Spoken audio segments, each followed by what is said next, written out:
Chers amis, shalom à tous, nous nous retrouvons pour le Shabbat Parashat Toldot. Notre question cette semaine, avons-nous le droit, la permission de baser aussi bien nos actes que nos prières, nos demandes envers Dieu, sur des miracles? Avant la réponse, résumé rapide de notre paracha. Dans notre paracha vont naître les jumeaux Yaakov et Esav, Jacob et Ésaü, enfants de Yitzhak et Rivka, qui vont débattre et se débattre et combattre sur le droit d'aînesse. Est-ce que le droit d'aînesse est un droit biologique qui revient au premier-né biologiquement parlant ou à celui qui a la conduite éthique, morale qui correspond à cela?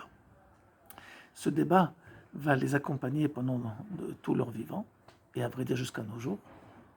Et à la fin de notre paracha, lorsque Yitzhak est sur le point de quitter ce monde, il va vouloir bénir ce fameux aîné, et Esav va essayer de recevoir cette bracha, puisque son papa l'a convoqué, et Yaakov, sous la direction de sa maman, va contourner son frère afin de pouvoir lui recevoir cette fameuse bracha, puisque sa maman le voit comme le premier aîné éthique. Nous revenons à notre question. Vous savez qu'au début de la paracha, la Torah nous fait part que le couple Yitzhak et Rivka était un couple akar, ce qui veut dire stérile. Et pendant 10 ans, ils ont prié pour avoir des enfants. Et à propos de cette situation, de la prière, le texte nous dit, la Torah nous dit que lorsque Yitzhak priait, il priait en face de sa femme. Et la question qui se pose, qu'est-ce que c'est tellement important de savoir que Yitzhak, quand il priait, il était en face de sa femme. On peut très bien s'imaginer que Yitzhak n'attendait pas forcément la présence de sa femme pour prier. Et chaque fois qu'il avait un moment où qu'il était pris par ce besoin, il priait même si sa femme n'était là ou pas. Tandis que le texte nous dit exactement le contraire, c'est que la présence de Rivka, c'est elle qui permettait, si on peut dire, qui poussait Yitzhak à prier. Une des réponses à cette question a été donnée par un des grands maîtres du Moyen-Âge, Rabbeinu Nissim, le Ran. Et le Ran nous enseigne la chose suivante, que Yitzhak avait la possibilité de prier deux sortes de demandes, deux sortes de prières. Vu qu'il savait pertinemment que sa femme était stérile, au point de ne pas avoir de matrice, la première prière qu'il aurait pu avoir, c'est tout simplement de dire « Dieu, avec matrice, sans matrice, puisque tu es celui qui peut tout faire quand tu veux tout faire, donc même si ma femme n'a pas de matrice, qu'elle ait un enfant, parce que nous devons continuer le projet qui s'appelle le peuple juif. » Première possibilité de prière. Deuxième possibilité de prière, de dire « Dieu, c'est vrai que nous devons continuer le projet qui s'appelle l'Am Israël et que je suis censé avoir un enfant vu l'alliance en question, mais ce que je ne demande pas un miracle en dehors des lois de la nature, qu'une femme sans matrice puisse avoir un enfant.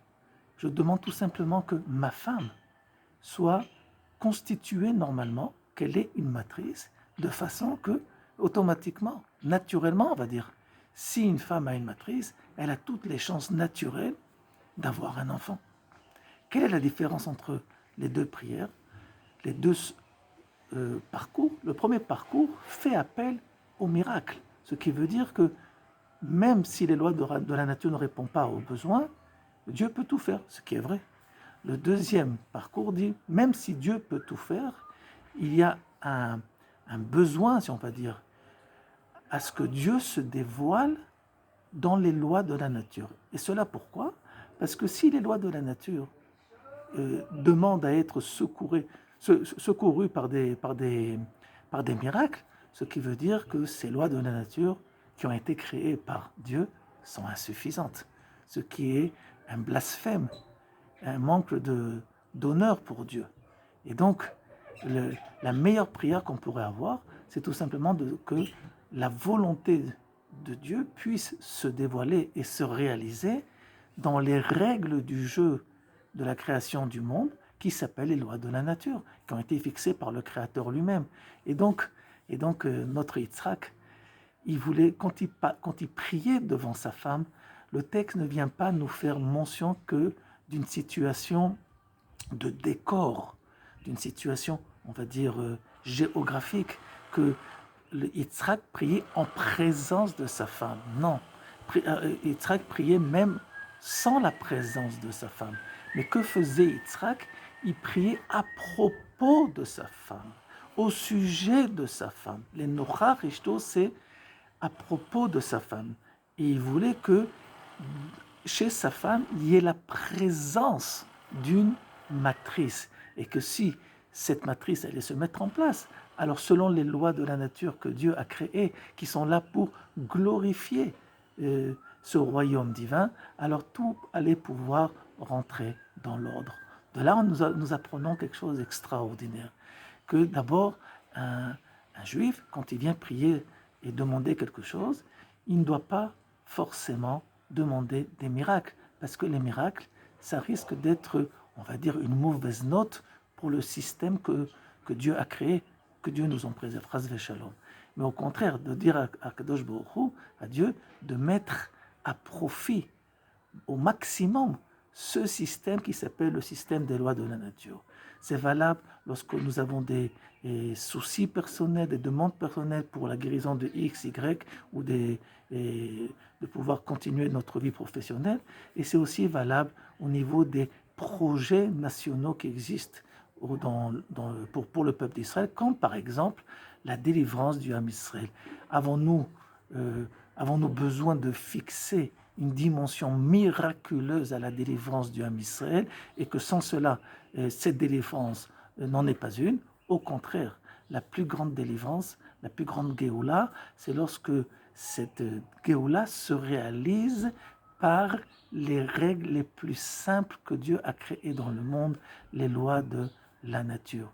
Et lorsque ces lois de la nature sont en service aussi bien au niveau individuel que collectif, c'est la gloire et le Kiddush Hashem au plus haut niveau.